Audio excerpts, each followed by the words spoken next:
Good evening विद्यार्थी मित्रांनो. आपण आज करंट अफेअरचं लेक्चर नंबर 2 पाहणार आहोत. पहिलं आपण एक लेक्चर करंट अफेअरचं घेतलेलं आहे, ते अवश्य पहा. कारण की आपण सुरुवातीपासून 1 जानेवारी ते 31 डिसेंबर 2020 सर्व करंट अफेअरचा डाटा ह्यामध्ये पण कव्हर करून घेणार आहोत. त्याच्यामुळे पहिलं लेक्चर अवश्य पहा.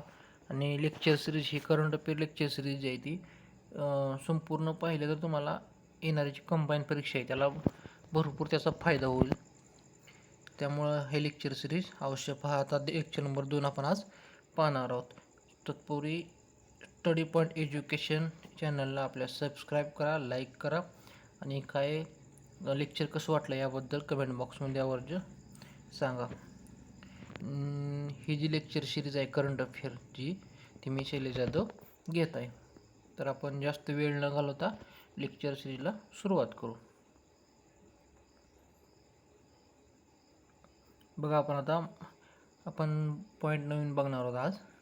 मागटल्या लेक्चरमध्ये आपण 2 गोष्टी पाहिल्या होत्या. एक नवीन संसद भवन आहे त्याची स्ट्रक्चर कसं वगैरे त्याची माहिती पाहिली आणि नंतरचं बिहारचं इलेक्शन ह्याबद्दलची माहिती पाहिलेली आहे. आता आपण त्यानंतर दुसरा पुढचा नवीन पॉईंट पाहू.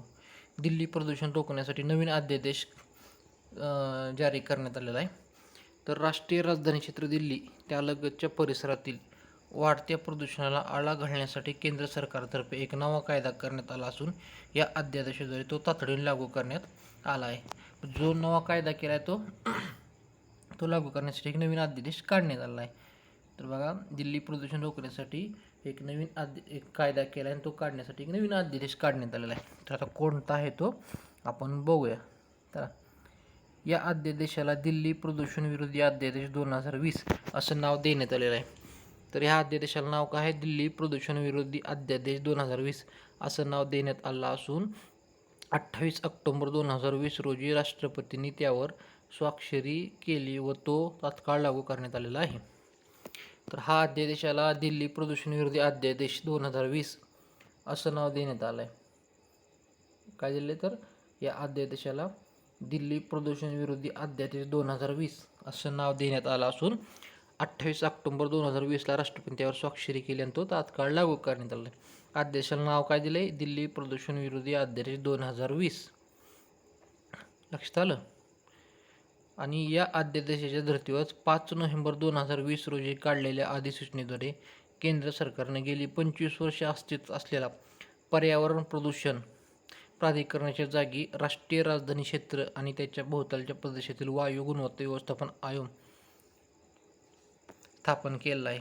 म्हणजे पहिलं जे काय पर्यावरण प्रदूषण म्हणजे ह्या अध्यादेशाच्या धर्तीवर काय बघा, तर 5 नोव्हेंबर 2020 या दिवशी रोजी 25 वर्ष पहिले जे होतं त्या ठिकाणी पर्यावरण प्रदूषण प्राधिकरण ते काढून त्या ठिकाणी एक आयोग स्थापन केलेला आहे. त्याचं नाव आहे राष्ट्रीय राजधानी क्षेत्र व त्याच्या भोवतालच्या प्रदेशातील वायू गुणवत्ता व्यवस्थापन आयोग. तर लक्षात आलं.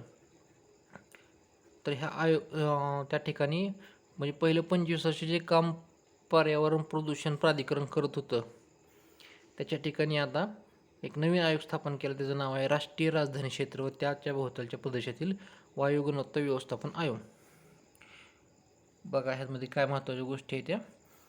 अध्यादेशाला जो काय अध्यादेश नवीन काढला त्याचं नाव काय आहे? दिल्ली प्रदूषण विरोधी कायदा दिल्ली प्रदूषण विरोधी अध्यादेश 2020. आणि तो कधी लागू केला आहे तर ते राष्ट्रपतींनी स्वाक्षरी कधी केली? 28 ऑक्टोबर 2020 रोजी त्यावर स्वाक्षरी केली आणि तो तात्काळ लागू करण्यात आला. आणि या अध्यादेशाच्या धर्तीवरच 5 नोव्हेंबर 2020 रोजी काय करण्यात आलं तर 25 वर्षाचे का पहिलं पर्यावरण प्रदूषण प्राधिकरण होतं ते काढून त्याच्या जागी आता नवीन आयोग स्थापन केला. त्याचं नाव आहे राष्ट्रीय राजधानी क्षेत्र आणि त्याच्या भोवतालच्या प्रदेशातील वायू गुणवत्ता व्यवस्थापन आयोग. तर लक्षात आलं. हे 2 पॉईंट ह्यात महत्त्वाचे आहेत. तर पुढचा पॉईंट आपण आता बघू. बघा, आता ह्या आयोगाचं स्ट्रक्चर कसं आहे बघा. ह्या आयोगाची वैशिष्ट्य किंवा आयोग कशा पद्धतीचं आहे ते पाहूया. हा आयोग जे आहे ह्यामध्ये 20 सदस्य असतील. आयोगात किती सदस्य आहेत तर 20 सदस्य आहेत. आणि या आयोगाचे अध्यक्ष म्हणून दिल्लीचे जे काय माजी मुख्य सचिव आहेत MM कुट्टी यांची 5 नोव्हेंबर 2020 रोजी नियुक्ती करण्यात आली आहे.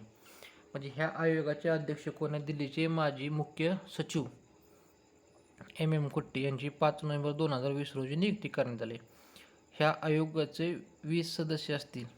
लक्षात आलं? ह्या आयोगात किती? 20 सदस्य आणि अध्यक्ष कोण आहेत? तर दिल्लीचे माजी मुख्य सचिव MM कुट्टी हे आयोगाचे अध्यक्ष आहेत. अजून लक्षात ठेवा, दिल्लीचे माजी मुख्य सचिव MM कुट्टी हे आयोगाचे अध्यक्ष आणि 5 नोव्हेंबर 2020 रोजी यांची नियुक्ती करण्यात आली आहे. तसेच पूर्णवेळ सदस्य म्हणून कोण कोण आहेत बघा. मुकेश खरे, रमेश केजे, अरविंद कुमार नोटियाल यांची या आयोगाची पूर्णवेळ सदस्य म्हणून नियुक्ती करण्यात आली. मुकेश खरे, रमेश केजे, अरविंद कुमार नोटियाल. मुकेश खरे, रमेश केजे, अरविंद कुमार नोटियाल. मुकेश खरे, रमेश केजे, अरविंद कुमार नोटियाल. आता लक्षात आलं? नावं लक्षात राहू द्या. मुकेश खरे, रमेश केजे आणि अरविंद कुमार नोटियाल पूर्णवेळ सदस्य म्हणून. आणि या आयोगाच्या इतर सदस्यामध्ये जे काही त्याच्यामध्ये दिल्ली, पंजाब, राजस्थान, हरियाणा, उत्तर प्रदेश सरकारचे प्रतिनिधी असतील. तर बघा, हे दिल्ली, पंजाब, राजस्थान, हरियाणा आणि उत्तर प्रदेश ही काही 5 राज्य आहेत. त्याच्यामध्ये एक केंद्रशासित प्रदेश आणि 4 राज्य ह्यांचे प्रतिनिधी इतर सदस्यामध्ये ह्यांचे प्रतिनिधी असतील. आणि काही तज्ज्ञ देखील ह्यांच्यामध्ये नियुक्ती केली जाईल. तर ह्या आयोगाच्या इतर सदस्यामध्ये 4 राज्य आणि केंद्रशासित प्रदेश दिल्ली, पंजाब, राजस्थान, हरियाणा आणि उत्तर प्रदेश. लक्षात आलं? यांचे प्रतिनिधी असतील. यामध्ये इतर सदस्यामध्ये ह्यांचे प्रतिनिधी असतील. कुठले? दिल्ली, पंजाब, राजस्थान, हरियाणा आणि उत्तर प्रदेश. म्हणजे एक केंद्रशासित प्रदेश आणि 4 राज्य. आणि आयोगाच्या अध्यक्ष व सदस्यांचा कार्यकाळ हा नियुक्तीपासून ज्यावेळेस त्यांची नियुक्ती झाली तिथून 3 वर्ष किंवा वयाची 70 वर्ष यापैकी जे आधी घडेल तितका राहील. आणि या आयोगाचा जे काय अध्यक्ष आणि सदस्यांचा कार्यकाल जो आहे तो नियुक्तीपासून 3 वर्षे किंवा वयाची 70 वर्षे जे दोन्हीपैकी आधी घडेल तितका राहील.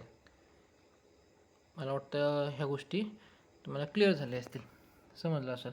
आणि या आयोगाचा निर्णय अंतिम राहणार असून राज्यामधील प्रदूषण नियंत्रण मंडळानं तो मान्य करावा लागेल. म्हणजे हा आयोगाचा निर्णय अंतिम असेल.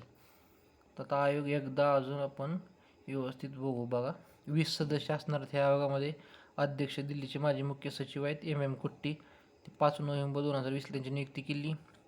आणि पूर्णवेळ सदस्य मुकेश खरे, रमेश केजे, अरविंद कुमार नोटियाल.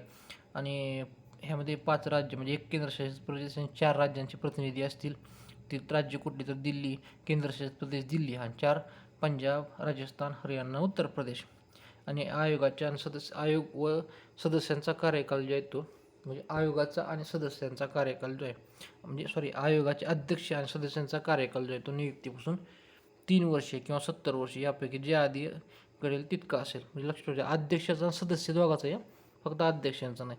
अध्यक्ष पण आणि सदस्य दोघांचा कार्यकाल हा 3 वर्षे किंवा 70 वर्षे दोन्हीपैकी जे आधी तो असेल. आणि आयोगाचे निर्णय हा अंतिम असेल. म्हणजे राज्यामधील जे काही प्रदूषण नियंत्रण मंडळ आहे त्यांना तो मान्य करावा लागेल. नंतर बघा पुढचा पॉईंट होता. आणि या आयोगाचं बघा, राष्ट्रीय राजधानी क्षेत्र दिल्लीमधील प्रदूषणाच्या स्थितीवर देखरेख म्हणजे त्यांच्यावर 3 जबाबदाऱ्या त्या आयोगावर. कोणते? तर त्या राष्ट्रीय राजधानी क्षेत्रामधील प्रदूषणाच्या स्थितीवर देखरेख ठेवणे पहिलं, कायदे संबंधित प्रकरणाची हाताळणी करणे 2 आणि संशोधन करणे 3 अशा 3 प्रमुख जबाबदाऱ्या ह्या आयोगाकडे असतील. म्हणजे हे जे काय हे आयोग आहे ह्या आयोगावर 3 जबाबदाऱ्या महत्त्वाच्या आहेत. त्या तर प्रमुख 3 जबाबदाऱ्या त्यांच्याकडे आहेत. त्याचं कोणते? तर प्रदूषणाच्या स्थितीवर देखरेख ठेवणे, कायदे संबंधित प्रकरणाची हाताळणी करणे आणि संशोधन करणे. 3 जबाबदाऱ्या कोणत्या? अजून एकदा बघा, प्रदूषणाच्या स्थितीवर देखरेख ठेवणे, संशोधन करणे आणि कायदे संबंधित प्रकरणाची हाताळणी करणे. म्हणजे प्रदूषणाच्या स्थितीवर देखरेख करणे, संशोधन करणे आणि कायद्याच्या संबंधित प्रकरणाची हाताळणी करणे. पहिलं कुठलं?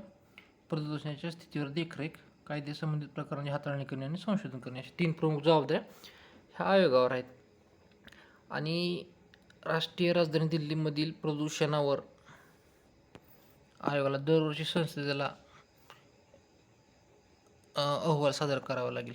म्हणजे हा आयोग जो आहे तो प्रदूषणावर राष्ट्रीय राजधानी क्षेत्र दिल्लीमधील जे काही प्रदूषण आहे त्याच्या बाबतीत दरवर्षी संसदेला अहवाल सादर करावा लागणार आयोगाला. म्हणजे 3 जबाबदाऱ्या आणि अहवाल सादर करावा लागणार. अहवाल कुठला तर प्रत्येक वर्षी संस्थेला सादर करावा लागणार. राष्ट्रीय राजधानी दिल्ली क्षेत्रामधील जे काही प्रदूषणावरचा अहवाल आहे तो आयोगाला दरवर्षी संसदेला सादर करावा लागणार. आणि वरील अध्यादेशांतर्गत संबंधित परिसरातील प्रदूषणास कारणीभूत ठरणाऱ्या 5 वर्षातील म्हणजे जे काही प्रदूषणाला कारणीभूत ठरतील त्यांना 5 वर्ष तुरुंगवास किंवा 1 कोटी रुपये दंड किंवा दोन्ही शिक्षा ठोठवल्या जाणार आहेत. म्हणजे बघा ह्याच्यामध्ये शिक्षा काय आहे, जे प्रदूषणाला कारणीभूत ठरतील त्यांना 5 वर्षाचा तुरुंगवास किंवा 1 कोटी रुपये दंड किंवा दोन्ही शिक्षा ठोठावल्या जातील. लक्षात आलं. राष्ट्रीय राजधानी क्षेत्र दिल्लीमधील प्रदूषण च्या अंतर्गत म्हणजे त्या ठिकाणी प्रदूषणात जे काही कारणीभूत ठरणारे जे आहेत त्यांना 5 वर्षात तुरुंगवास 1 कोटी रुपये दंड किंवा दोन्ही शिक्षा ठोठावल्या जातील. तर आता बघा अजून काय सांगितले, अजून एकदा आपण नीट पाहू. राष्ट्रीय राजधानी क्षेत्र दिल्ली मधील प्रदूषणाच्या स्थितीवर देखरेख ठेवणे, कायदे संबंधित प्रकरणाची हाताळणी करणे, संशोधन करणे अशा 3 प्रमुख जबाबदाऱ्या आयोगाकडे येतात.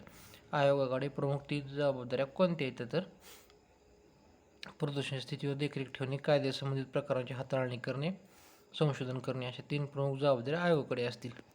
आणि राष्ट्रीय राजधानी क्षेत्र दिल्लीमधील प्रदूषणावर या आयोगाला दरवर्षी संसदेला अहवाल सादर करावा लागतोय. म्हणजे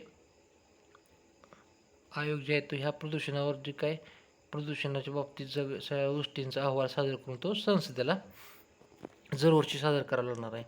आणि ह्या अध्यादेशांतर्गत प्रदूषणास कारणीभूत ठरण्यासाठी 5 वर्षात तुरुंगवास किंवा 1 कोटी रुपये दंड किंवा दोन्ही शिक्षा ठोठावल्या जाणार आहेत. तर हा आयोग लक्षात आला. बघा पुढचं पण आता बघा या आयोगाच्या बाबतीत एकदा आपण डिटेलमध्ये अजून एकदा फास्टमध्ये बघू. नवीन दिल्ली राष्ट्रीय राजधानी क्षेत्र दिल्ली त्यालगतच्या परिसरात वाढत्या प्रदूषणाला आळा घालण्यासाठी हा केंद्र सरकारने नवीन अध्यादेश काढलेला आहे. अध्यादेशामध्ये त्या आदेशाला नाव काय, दिल्ली प्रदूषण विरोधी अध्यादेश 2020 असं नाव देण्यात आलं आहे. 28 ऑक्टोबर 2020ला राष्ट्रपतीवर सही केली, तो तात्काळ लागू करण्यात आलेला आहे. आणि 5 नोव्हेंबर 2020 रोजी जे काय 25 वर्ष पहिलं काम करत होतं पर्यावरण प्रदूषण प्राधिकरण, त्याच्या जागी आता नवीन आयोग स्थापन करण्यात आले. त्याचं नाव आहे राष्ट्रीय राजधानी क्षेत्र आणि त्याभोवतालच्या प्रदेशातील वायू गुणवत्ता व्यवस्थापन आयोग. आणि त्या आयोगाविषयी आपण माहिती आता पुढे बघू. हा आयोग जो आहे तो त्यामध्ये 20 सदस्य असतील. अध्यक्ष जे दिल्लीचे माजी मुख्य सचिव MM कुट्टी, 5 नोव्हेंबर 2020 त्यांची नियुक्ती करण्यात आली. आणि पूर्णवेळ सदस्यामध्ये मुकेश खरे, रमेश KJ, अरविंद कुमार नोटियाल हे पूर्णवेळ सदस्य म्हणून नियुक्ती त्यांची करण्यात आली. आणि ह्यामध्ये 1 केंद्रशासित प्रदेश, 4 राज्यांचा समावेश आहे. त्यामध्ये दिल्ली केंद्रशासित प्रदेश, 4 राज्य पंजाब, हरियाणा, राजस्थान, उत्तर प्रदेश यांचे प्रतिनिधी यामध्ये असतील इतर सदस्यामध्ये. आणि आयोगाच्या अध्यक्ष आणि सदस्याचा कार्यकाल हा नियुक्ती केल्यापासून 3 वर्षे किंवा 70 वर्षे, वयाची 70 वर्षे ह्यापैकी दोन्हीपैकी जे आधी घडेल ते. आणि आयोगाचा निर्णय हा अंतिम निर्णय असेल. आणि राष्ट्रीय राजधानी क्षेत्र दिल्लीमधील प्रदूषणाच्या स्थितीवर देखरेख करणे, कायदे संबंधित प्रकरणांची हाताळणी करणे, संशोधन करणे अशा 3 प्रमुख जबाबदाऱ्या आयोगाकडे असतील. आणि राष्ट्रीय राजधानी क्षेत्र दिल्लीमधील प्रदूषणावर आयोगाला दरवर्षी संसदेला अहवाल सादर करावा लागणार आहे. म्हणजे संसदेला दरवर्षी अहवाल सादर करावा लागणार आहे. आणि ह्या कायद्याअंतर्गत काय शिक्षा आहे तर 5 वर्षात तुरुंगवास किंवा 1 कोटी रुपये दंड किंवा दोन्ही अशा शिक्षा ठोठावल्या जाणार आहेत. तर मला वाटतं हे आपण एक पॉईंट आम्हाला कव्हर केलेला आहे, एकदम व्यवस्थित समजलं असेल. आयोग विसरता कामा नये. ह्या पर्यावरणाच्या दृष्टीने हा पॉईंट महत्त्वाचा आहे, त्यामुळे परीक्षेला येण्याची दाट ह्याची शक्यता आहे. तर आपण पुढचा पॉईंट आहे तो पुढच्या लेक्चरमध्ये घेऊ. त्यामुळे हे लेक्चर तुम्हाला व्यवस्थित समजलं असेल. आपण पुढच्या लेक्चरमध्ये एक किंवा 2 पॉईंट घेऊ, कारण की पॉईंट आपण कमी घेण्याचा उद्देशाने एवढाच आहे की सर्वत्र कव्हर करणार आहोत, फक्त की कमी पॉईंट घेण्याच्या उद्देशाने की जेणेकरून त्याच्यावर आपल्याला जास्त फोकस करता येईल आणि त्याचे मार्क जाता का म्हणजे ह्या उद्देशानेच आपण कमी पॉईंटवर लक्ष म्हणजे कमी डाटा लेक्चरमध्ये घेतलेला आहे. म्हणजे सिलेबस डाटा भरपूर आहे, फक्त आपण जे जास्त वेळ लेक्चर घ्यायचं ती एका पॉईंटवर जास्त फोकस करून आपण त्या पद्धतीने घेत आहोत. त्यामुळं पुढच्या लेक्चरला आपण पुढचं पॉईंट कृषी विधेयक जे आता सध्या जे जास्त गोंधळ आपण बघतो आहे कृषी विधेयकाचा, तर ते 3 कृषी विधेयक कायदे कोणते कोणते आहेत ते आपण पुढच्या लेक्चरमध्ये पाहू. आणि लेक्चर कसं वाटलं हे कमेंट बॉक्समध्ये सांगा. आपल्या चॅनल स्टडी पॉईंट एज्युकेशन चॅनलला सबस्क्राईब करा आणि स्टडी पॉईंट एज्युकेशनला सबस्क्राईब करा, लाईक करा आणि कमेंट बॉक्समध्ये लेक्चर कसं वाटलं ते आवर्जून सांगा. तत्पूर्वी धन्यवाद.